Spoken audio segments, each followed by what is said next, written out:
ఓం నమ శివాయ. హిందూ బంధువులకు అందరికీ నమస్కారాలు. ఈరోజు మేము వచ్చినది భారతీయ జనతా పార్టీ తరపున వచ్చినది ఏంటంటే పాండ్యం అసెంబ్లీ నియోజకవర్గంలోని ఓరకల్ మండలంలో ఉన్న బుగ్గ రామేశ్వర స్వామి దేవస్థానం.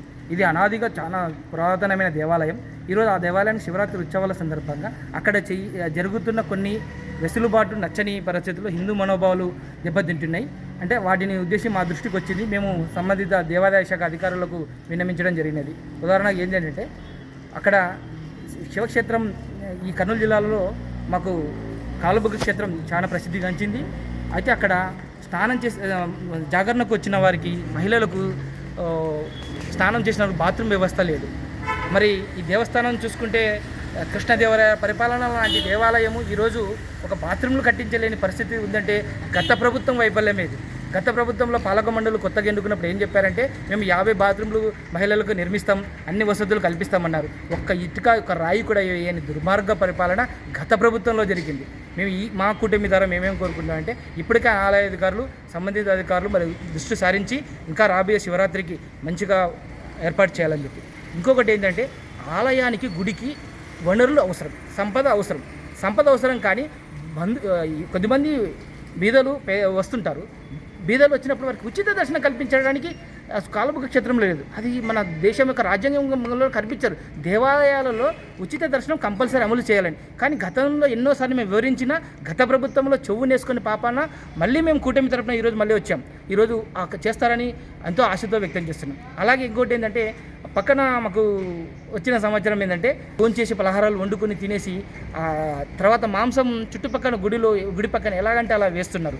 అది ఆలయ యొక్క సంప్రదాయాన్ని ఇబ్బంది కలుగుతుంది అన్న దృష్టిలో మేము దీనికి అధికారులను ఏం చెప్తున్నారంటే వారికి ఏదన్నా ఇంకొక ప్లేస్ ఎక్కడైనా ఉంటే అలాట్మెంట్ చేయండి. దయచేసి గుడి ఆవరణలో ఇంత సరౌండింగ్ ఆవరణలో వారికి ఎలాంటి ప్రవేశం ఒక్క రోజు మాత్రమే కల్పించకూడదని కోరుకుంటున్నాం. ఎందుకంటే మాంసాహారం తిని గుడి దగ్గర పాడవేస్తే అక్కడ ఉన్న వచ్చిన హిందూ బంధువులు ఏమనుకుంటే ఈ క్షేత్రం కూడా ఇంత అపవిత్రమైందని చెప్పి మా దృష్టికి వచ్చిన వల్లనే మేము ఈరోజు భారతీయ జనతా పార్టీ తరఫున ఆ విషయాన్ని తెలపరచడానికి ఆలయ అధికారుల దగ్గర మేము ఎండోమెంట్ కమిషనర్ గారి దగ్గరికి విన్నవించుకోవడానికి వచ్చాం. ఇంకొకటి ఏంటంటే ఈ దేవాలయానికి ప్రసిద్ధిగాంచినది ఉంది. శివరాత్రి జాగరణ రోజు చేసే ధార్మిక కార్యక్రమాలు చేయాలని చెప్పి మేము కోరుకుంటాం. అంటే మంచిగా ఎంఏ పిహెచ్డీ చేసిన వాళ్ళు చాలామంది ఉన్నారు. ఈ కర్నూలు జిల్లాలో చాలామంది ధార్మిక సంస్థలు మంచిగా చేసేవాళ్ళు ఉన్నారు.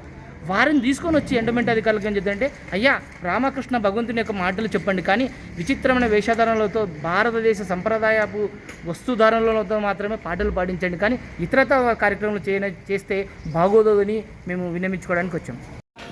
ఈరోజు దేవాదాయ శాఖ అసిస్టెంట్ కమిషనర్ కలవడం జరిగింది. ఆయనను కాలుబుగ్గ యొక్క అన్యాయత ఇప్పుడు అక్కడ జరిగే కొన్ని అసంఘటిత కార్యక్రమాలను గురించి మేము చర్చించడం జరిగింది. అక్కడ ఎక్కడో మాంసం తీసుకుని వచ్చి అక్కడ తినడము, దాన్ని విహారయాత్రగా ప్రకటించి చేసుకోవడము మాకు అది చాలా ఇబ్బందికరంగా ఉందని సార్ గారు చెప్పినాము. తర్వాత రేపు శివరాత్రి పండగ సందర్భంగా అక్కడ లేడీస్ స్నానం చేస్తే దాన్ని దుస్తులు మార్చుకోవడానికి రకరకాల కొన్ని ఇబ్బందులు ఉన్నాయి. దానికోసము ఆయన గారిని సంప్రదించి రేపు పండగ రోజైనా దాన్ని ఇబ్బంది లేకుండా చేయండి అని మేము తెలియపరచడం అనేది.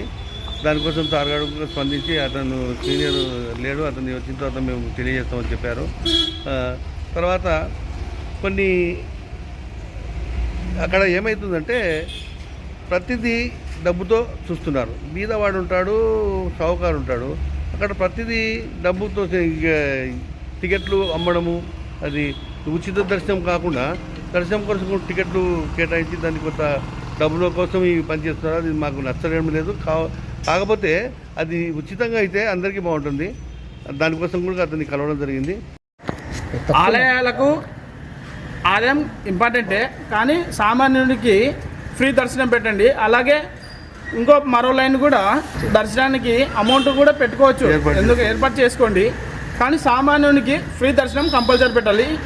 మెయిన్ ఉద్దేశం ఏ టెంపుల్ గురించి అంటే ఇది కాలుబుగ్గలో ఉన్న టెంపుల్ గురించి. ఇది కాలుబుగ్గ ఆలయ కమిటీ పెద్దలారా, దేవాదాయ శాఖ అధికారులారా, ఏ హిందూ ఆగమ శాస్త్రాలు చెబుతున్నాయి డబ్బులు తీసుకునే దర్శనం చేపించమని? సామాన్యుడు వస్తుంటాడు, విఐపి వస్తుంటాడు, మధ్యతరగతి వారు వస్తుంటారు గుడికి. సామాన్యుడికి కూడా మీరు నిర్బంధంగా టికెట్ పెట్టి దర్శనం కల్పించడం అనేది ఎంతవరకు సమంజసము? కాలబుగ్గలో 365 రోజులు సామాన్యుడికి ఉచిత దర్శనం ఏర్పాటు చేసి దానికి సమాంతరంగా శీఘ్ర దర్శనం, అతి శీఘ్ర దర్శనం, ఇతర టికెట్ కార్యక్రమాలు పెట్టుకోండి.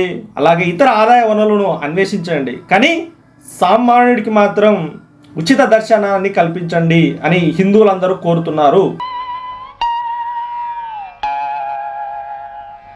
ఏమండి పండితులారా, ఏమండి పండితులారా, ఏమంటారు మీరేమంటారు?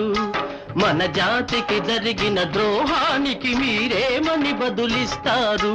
మన జాతికి జరిగిన ద్రోహానికి మీరేమని బదులిస్తారు?